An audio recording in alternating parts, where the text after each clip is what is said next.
Dr. Madembo, you can start. Thank you. Okay, thank you very much, Dr. Verenga. Can you hear me? Yes, loud and clear. Thank you. All right, so thank you very much. I think for the next 25, 30 minutes, I'm going to be sharing our experiences with scanning twins. Basically, we don't have a lot of, it's not a very big number, but probably the objective here is for also to encourage and challenge us that I know we are scanning a lot of patients, and it's very, very important for us to make use of the data that we are collecting and write papers that get published in journals. So my sample size is small, but it's just a discussion. So the topic is clear, optimizing multifetal gestation outcomes. Are we doubling the trouble, or let's double the bundles of joy? So it's our experience in Harare City as we have been scanning. So as we are aware, incidence of multiple pregnancies has been increasing over the last couple of years, primarily due to delayed childbirth and advanced maternal age. And also of late now, there is widespread use of assisted reproductive technologies. We find that twin birth rate is increased from 70 by about 70% between 1980 and 2006, from 19 per 1,000 births to 32 per 1,000 births. Why are we worried about twins? I think twins, we classify them among the high-risk group of patients. From this slide, you can see that they have quite significant morbidity and mortality. On the morbidity aspect, twins are associated with an increased risk of miscarriages. They are also associated with an increased risk of congenital anomalies, abnormal cord insertions, like vasopressia, filamentous cord insertion, complications specifically associated with monochorionic twins, like selective growth restriction, TTTS, TEPS, and TREP. Twins also have a high incidence of hypertensive diseases of pregnancy, and also the mortality size. Twins are associated with increased stillbirth rate and neonatal deaths. So that's why they are important. That's why we classify them in the category of high-risk pregnancies. This slide reiterates what I have been explaining, that compared to singleton, you find that dichorionic twins and monochorionic twins have higher incidences of losses before 28 weeks, perinatal mortality, premature delivery, and NICU admissions, more so in monochorionic compared to dichorionic, according to this study by Sepire in 1997. Again, this is another study that just shows or defends the argument. This is actually a recent study in 2020 by Lentwiska and others. We show that monochorionic twins are almost double or quadruple in terms of miscarriages, perinatal death, fetal growth, and preterm delivery. So they have an increased frequency of complications. So it's important to take cognizance of that. Just also on the background aspect, I think I want us to appreciate the different types of twins. That 70% of twins are dizygotic twins, and 30% are monozygotic. But at a clinical level, we cannot tell. We speak more on chorionicity, where with the, so 70% of twins are monochorionic, and 30% are 70% are dichorionic and 30% are monochorionic.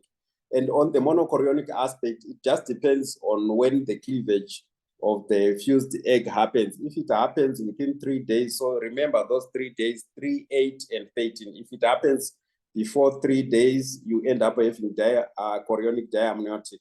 If it happens between 3 and 8 days, you get dichorionic, monochorionic diamniotic. And if it happens before 13 days, you get mono twins. And if it happens after 13 days, you end up getting conjoined twins.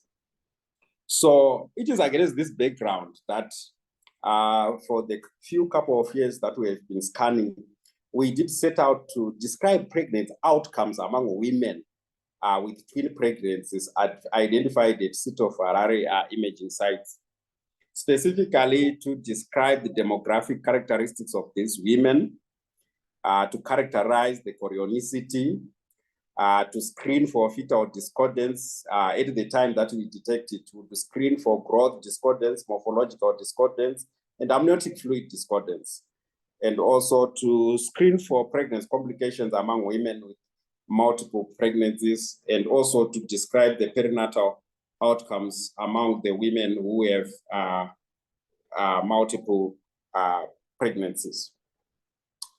So how did we go about doing it?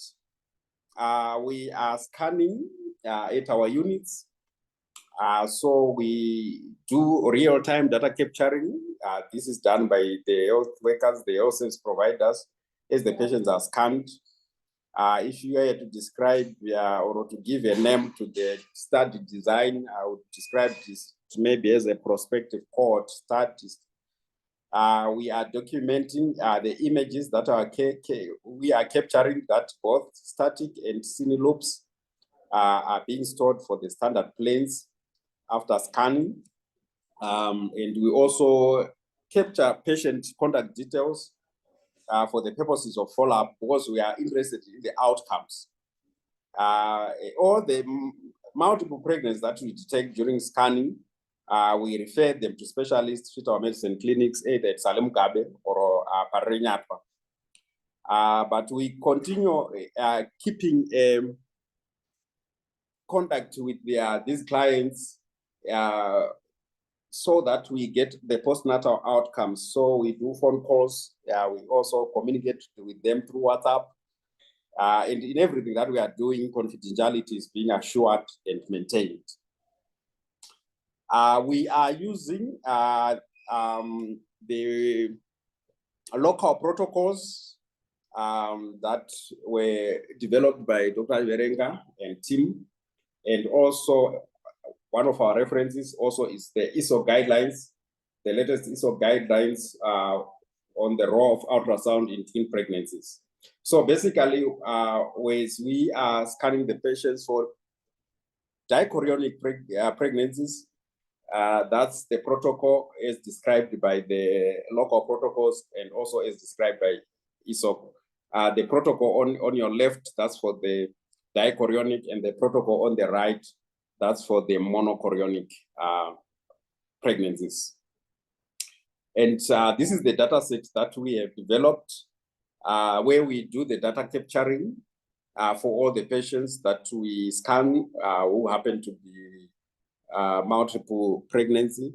And on your right, it's just a sign of one of the patients who, when we're asking them information about the birth outcomes, the challenges in giving, like the APGAR score. So I just asked, maybe just take a picture, then we can just read the outcomes from the road to health card of the month. So I'm going to present our findings. Like what I said, our sample size is not very big. I only have information for 30 patients that we have scanned and that have given us the outcomes. This is just a snapshot on the volume overall, volumes at City of Harare maternity units. I just took a 3-year review just to look how busy people are. We have 30 maternity units, but 12 of which are polyclinics. Polyclinics do deliveries, but the other ones just do ANC and postnatal. So polyclinics do everything from ANC, labor and delivery up to 6 weeks past postnatal. So you can see those are the total bookings for the 3 years from 2021, 2022 up to 2023. The singletons are in the middle column, and on the far right is your the number of twins that have been picked from the ANC clinics. 234 in 2021, 238 in 2022, and 251. Some of them have not been specifically been scanned by us. Patients are free to go. We don't have ultrasound machines at all our units. We only have at 2. So some have been scanned elsewhere. But this is just the snapshot for the City of Harare statistics of over a 3-year period. And for specifically the Southern District, where we are doing most of our imaging, that is at Edith Opperman Polyclinic.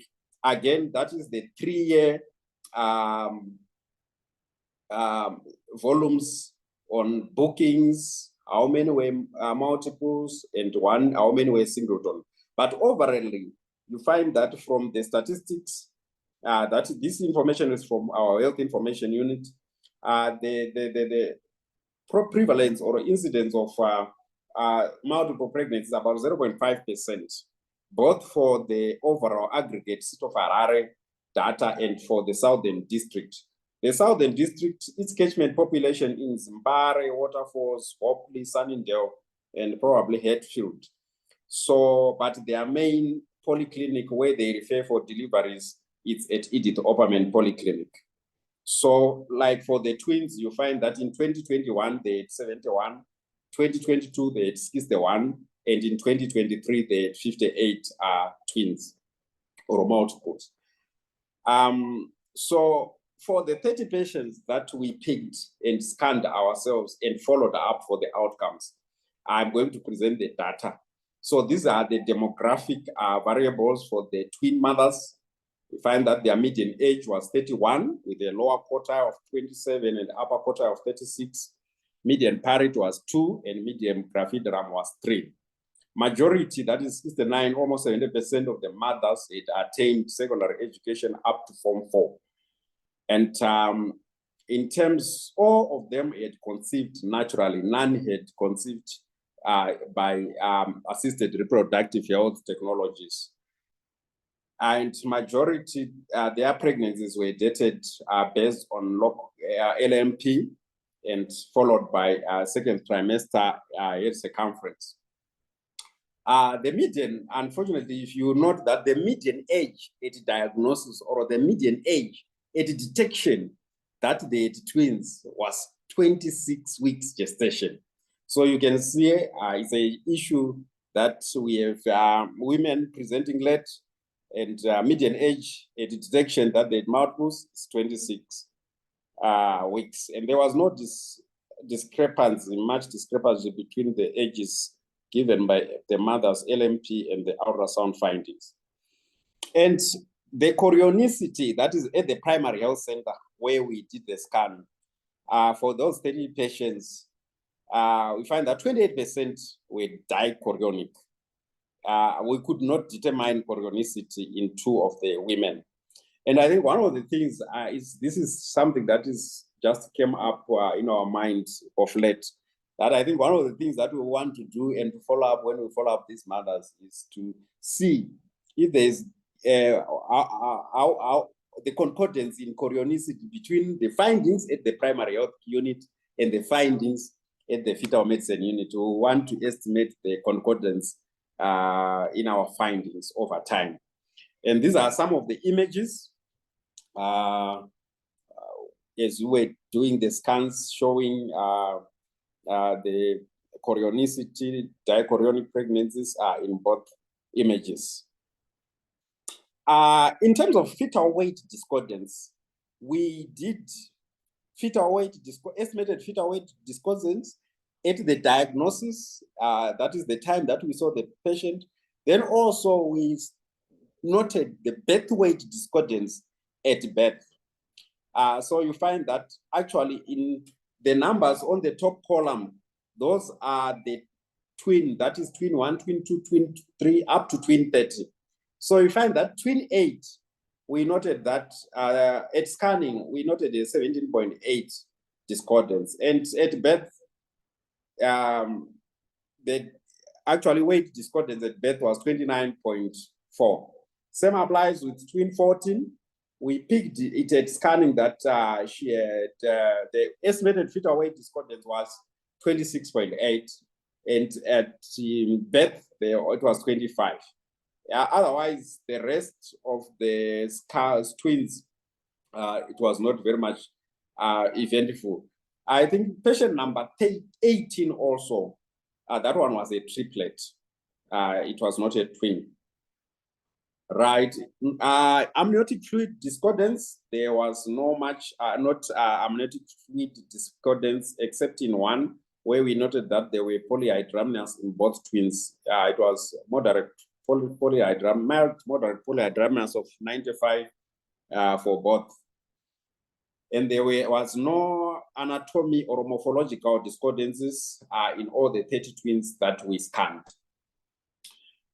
In terms of gestational age at delivery, our findings, twin on the horizontal axis, that's twin 1, twin 2, up to twin 30. And the vertical axis, that's the gestational age at delivery.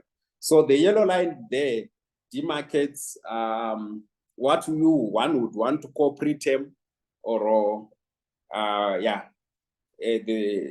so our median gestational age for delivery for the 30 twins was 36 weeks. As you can see, the yellow line there, it's a good number of the twins actually crossed the yellow line, meaning to say they'd gone post 37 weeks pregnancy. Then in terms of detection to delivery interval, again, we plotted for each twin, for how long was the twin followed up.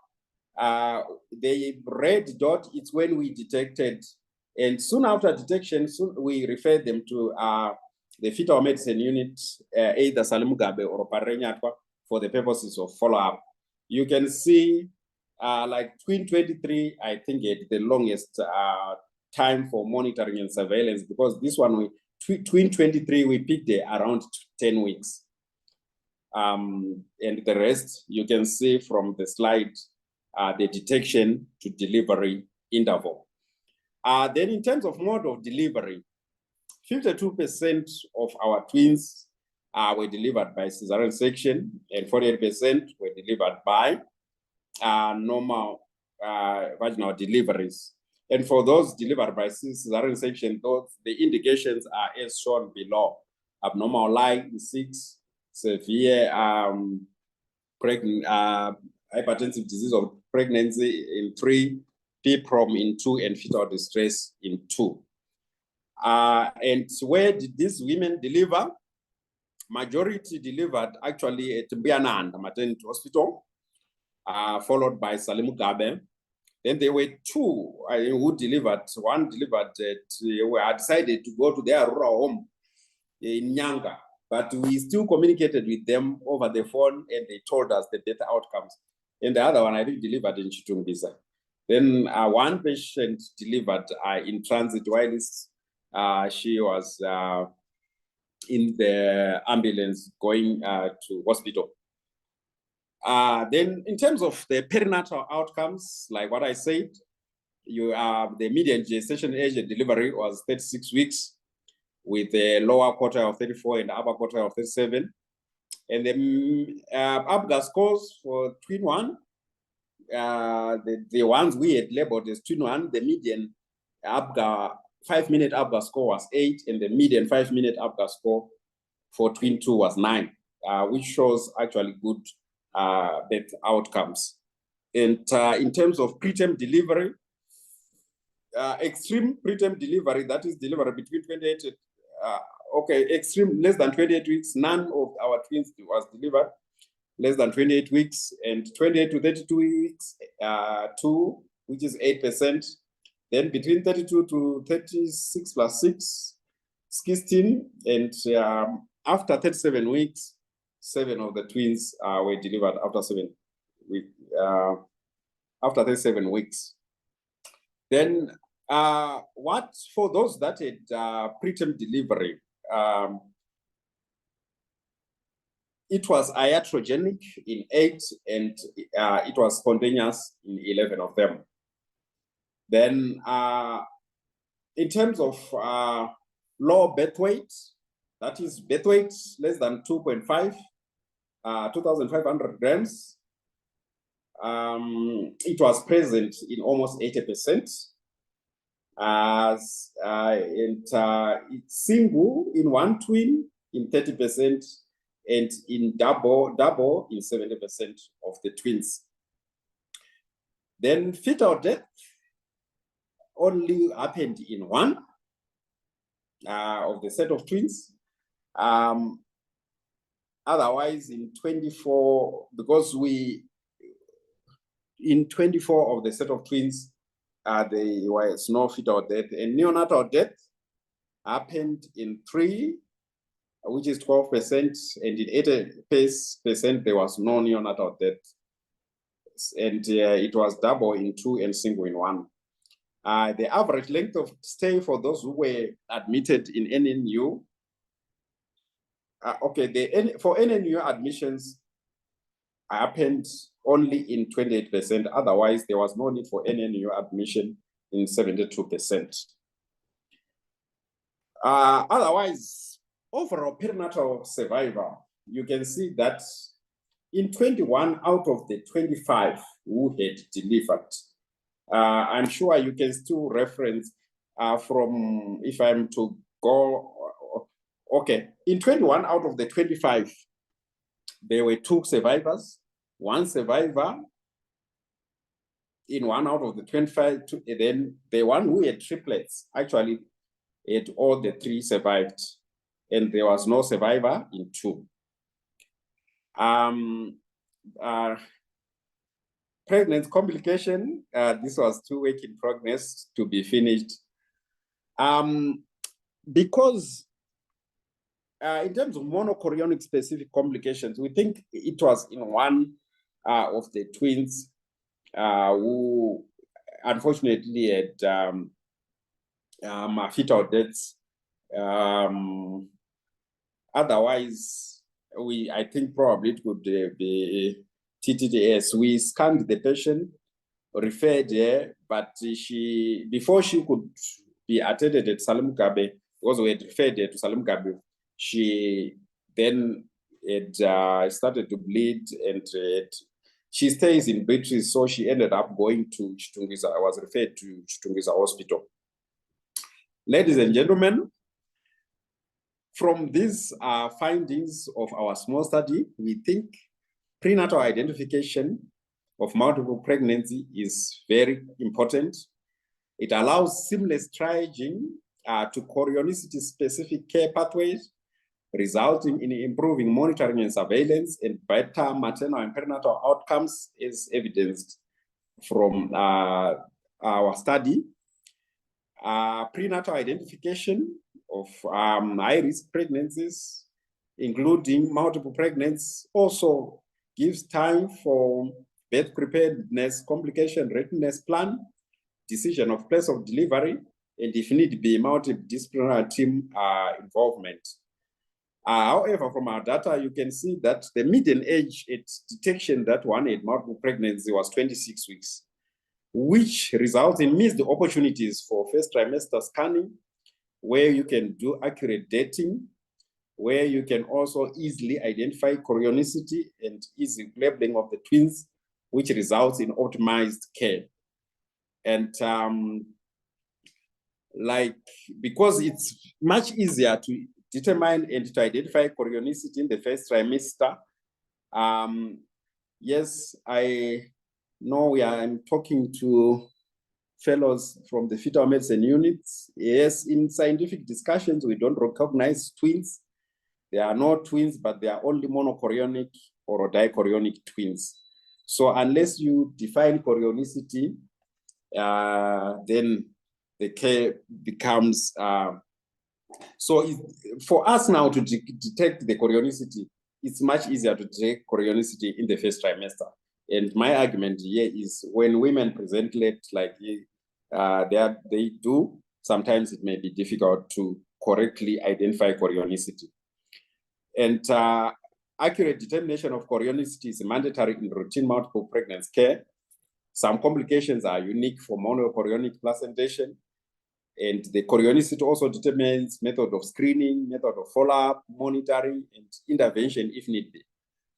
And ultrasound is the main modality to identify chorionicity, and the ideal gestational age to correctly identify chorionicity is the first trimester.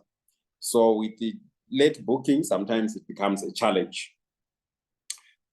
As I also highlighted from our data, I think we had a few cases, although majority of them were dichorionic pregnancies, we still have selective fetal growth restriction, even in chorionic twins. And I just want to remind colleagues that the management still follows the management of fetal growth restriction for singletons. The reason being the selective growth restriction in dichorionic is usually because of placental insufficiency in one of the fetuses.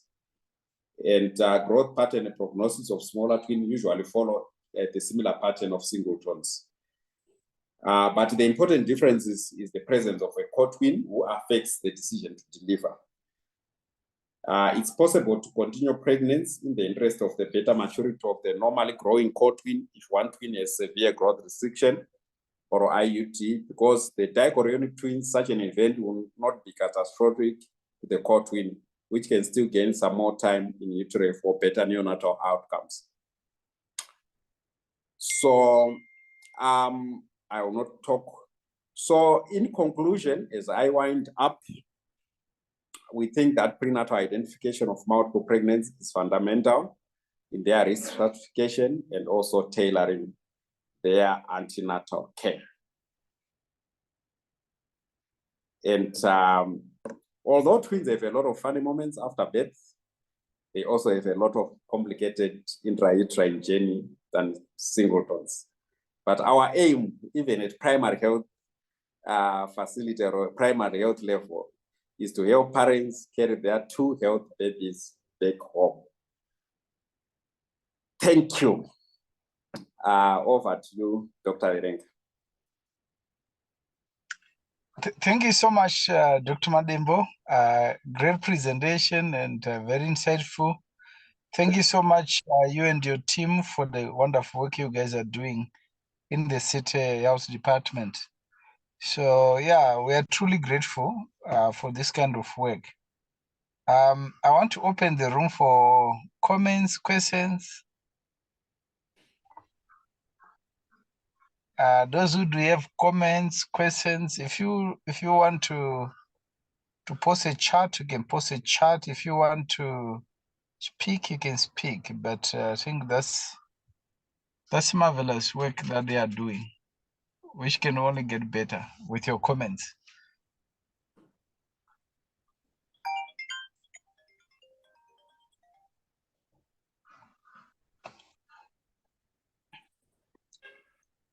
Dr. Madembo, probably while the comments are coming, I just have a few questions and comments.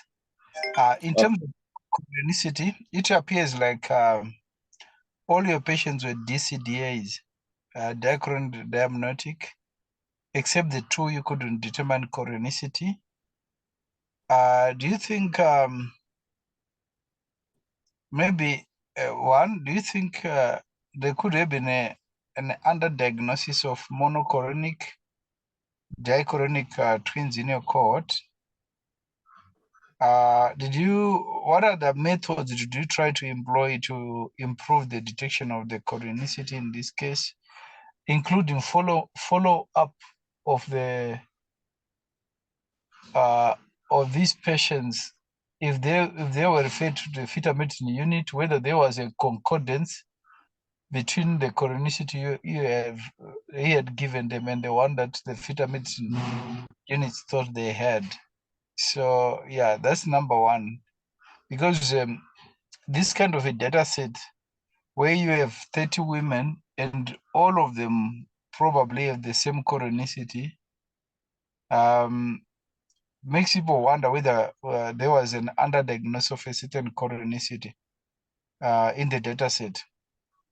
Then the second issue will be to do with the classification of the outcome. I think from the fetal medicine perspective, considering that probably more than 50% of your patients were born preterm, babies were born preterm. If we look at those babies who were born before 37 weeks, I think using low birth weight may not be the appropriate parameter to define outcome. I thought we were going to use fetal growth restriction or a small for gestational age, more like a parameter here, because these babies are being born preterm.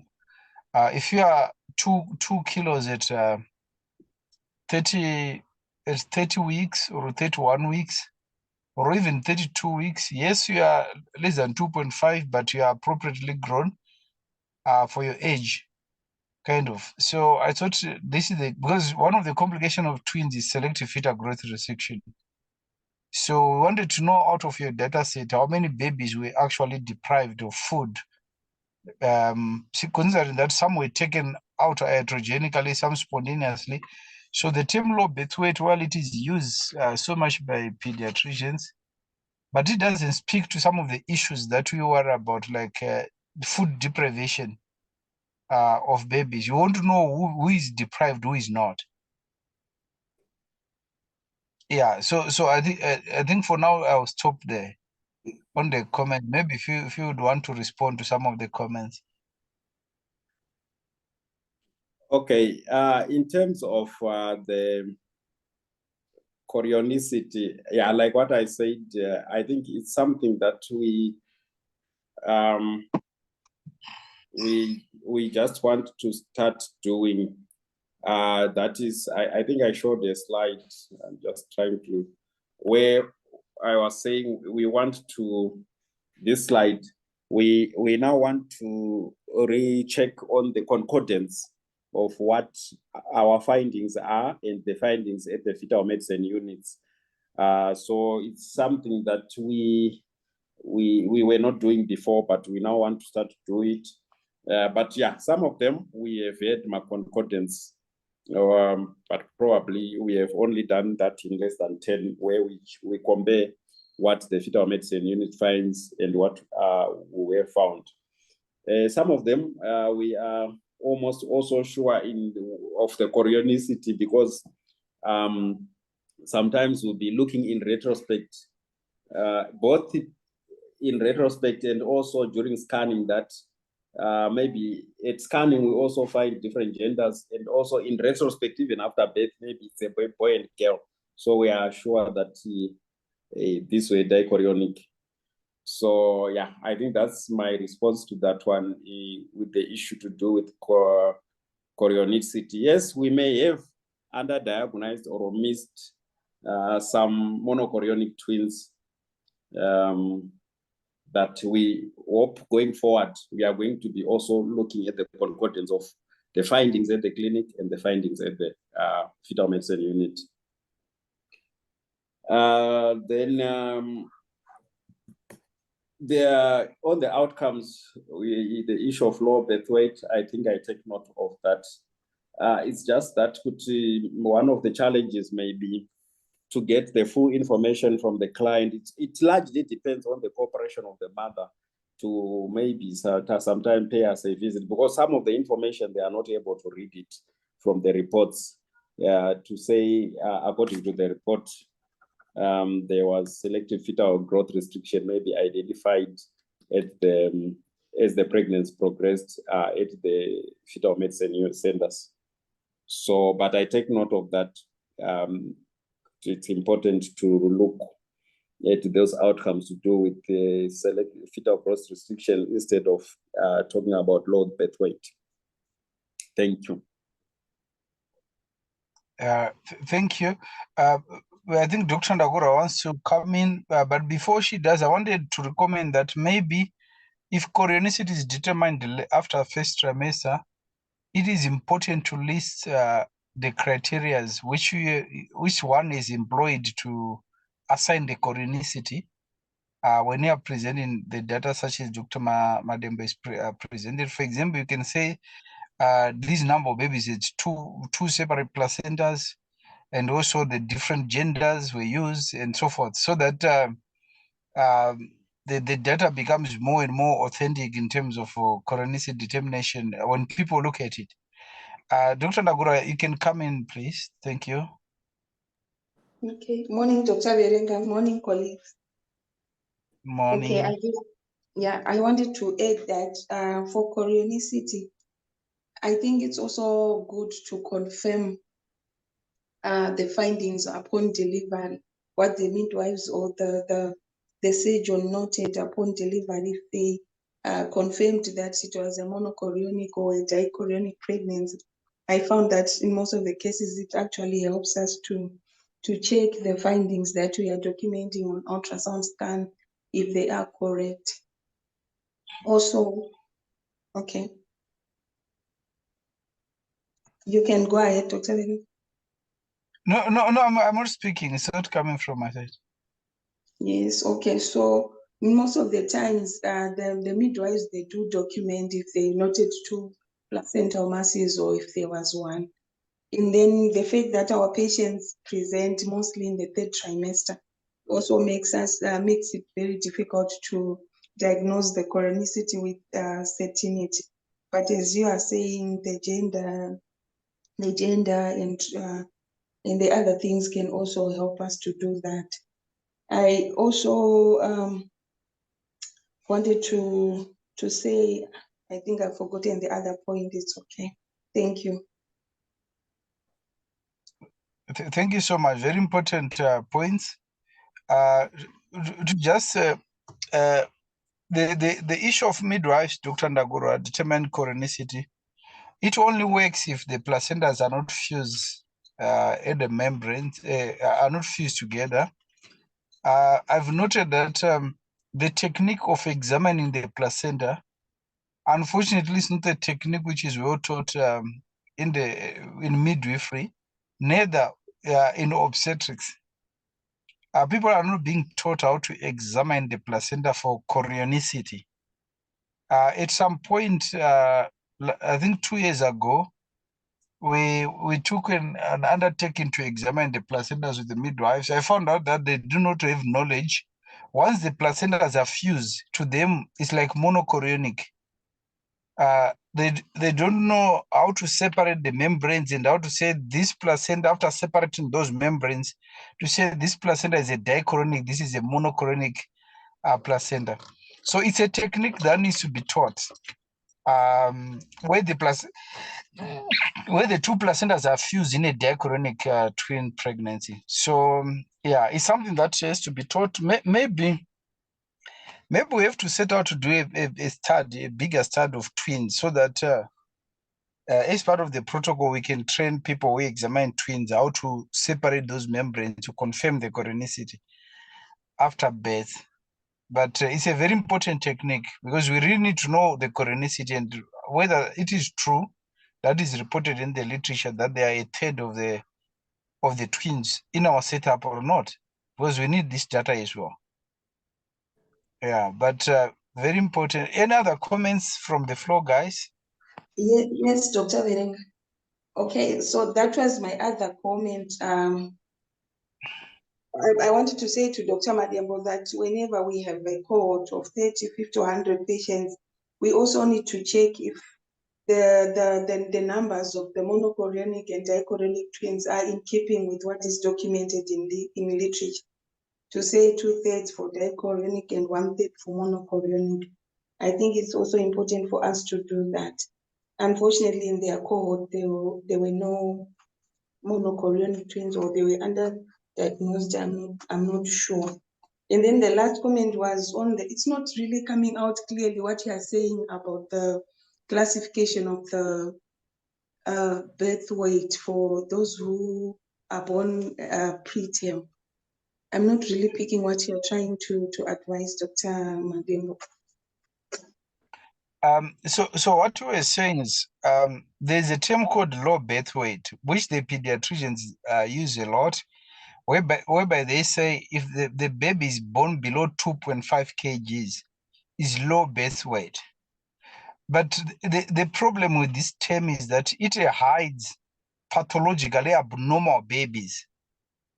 We can agree that probably all babies who are born preterm are abnormal in one or the other. But I think it's not true to say they're all abnormal. What we know is that among the babies who are low birth weight, there is a cohort of babies who are AGA, but the reason why they are low birth weight is because they've been born too early, before they've reached the optimum time to weigh enough to surpass 2.5. For example, a baby born at 32 weeks is not going to be 2.5 kgs unless if they are overgrowing. But this baby has been growing perfectly normal, right? 1. 2, then we will have a baby who has been born at 36 weeks. This baby at 36 weeks should be weighing more than 2.5, but it is now weighing 2.2 or 2 kilos. So the 32-weeker baby and the 36-weeker baby are being put in the same category with this low birth weight classification. But what I'm saying is that the outcome of these babies cannot be the same. Why? Because the other baby has been deprived of food, has been deprived of probably oxygen in their mother's womb. The other baby was actually well fed. But the categorization of low birth weight is making them all look like the same. So I was saying, unfortunately, that's not the complication we are looking for. Preterm birth is a complication we want to know, but we also want to know how many of those twins are indeed fetal growth restricted, who are small for gestational age. Which chart to use?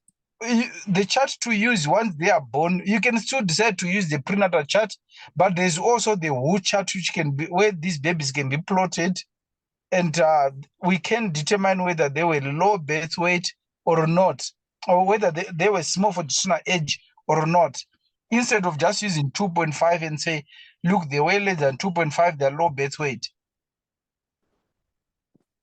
Yeah, Okay. So that was my comment. All right, okay, I see, thank you. Yeah, so Dr. Mvuma wanted to come in. You can come in, Dr. Mvuma. Yes, I just wanted to weigh in on the possibility of missing some of overdiagnosis of the dichorionic versus possible actually having missed some monochorionic. I just thought maybe, in a scenario to say, okay, what is more likely to happen would be that some dies then end up being diagnosed as monos. So in this case, probably it's that aspect of a smaller sample size where it's not really representative of the population, or otherwise the fact that they really manage, or they did diagnose more dies, they actually didn't diagnose any monochorionic, would probably be, unless we're very much unsure about the techniques of the clinicians who are performing these scans, would probably be more accurate per se, because what would from my knowledge tend to happen is that some dies would end up being classified as monos than monos being classified as dies as the gestation age progresses and diagnoses are now being made in the second trimester, as was being highlighted in this. But I think, it then just really warrants the need for a local study to really determine what is the prevalence or what is the proportion of the two in our setup. Thank you so much. I think a very useful comment. Although Dr. Mvuma, always be aware that the monochorionic, they tend to have an accessory placenta. So if the technique is to look for two placentas without necessarily looking at the code insertion, for sure mono can be labeled as die. So the technique of picking dies is not as simple as people may think it is, because you have to follow the code. And it's not just looking at the two placenta masses, but the code insertion has to be seen to be going to the other mass, or to the two separate placenta masses. So monos can be labeled as die for sure. But your comment is very valuable, that it is more easy to label twins mono than die. Oh, thank you. Yeah, welcome. Dr. Madembo, was the sampling consecutive? We didn't miss any women, right? During the study period, the period we collect the data. Were there any missed cases for interest case? Yeah. Missed cases definitely were there. I was actually going to ask you a question. The presenter is asking you a question. Based on this slide which I'm showing and the previous one, this is data for 3 years, and based on findings from other settings. What is your comment in terms of probably, I don't know whether the incidence or prevalence among twins in our setting?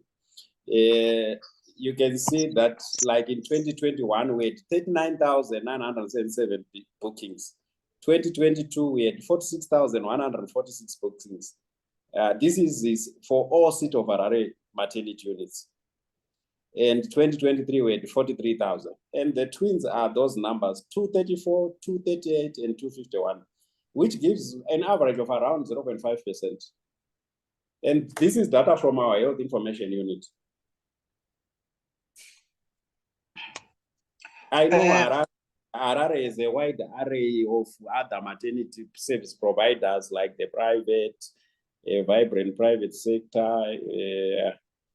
Yeah, but these are, there's also Parreña and Harare, but still those who go to Parreña, Salumgabe, and Mbuyananda, they come through our units first before we refer them there.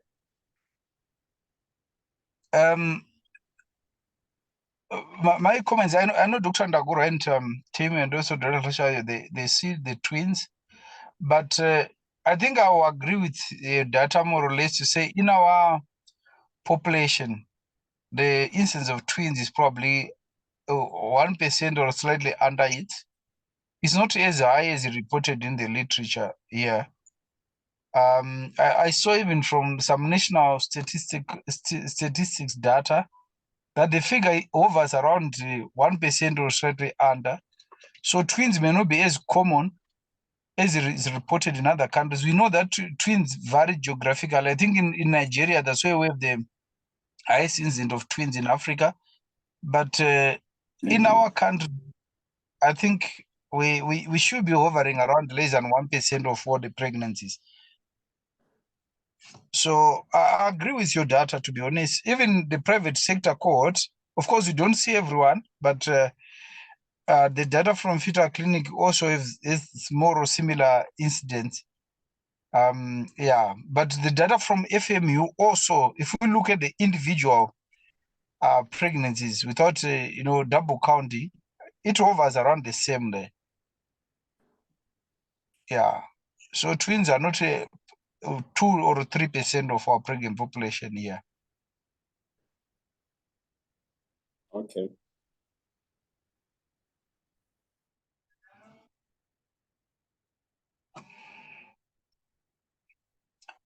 So I think we've exhausted the discussion. Thank you so much, Dr. Madembo.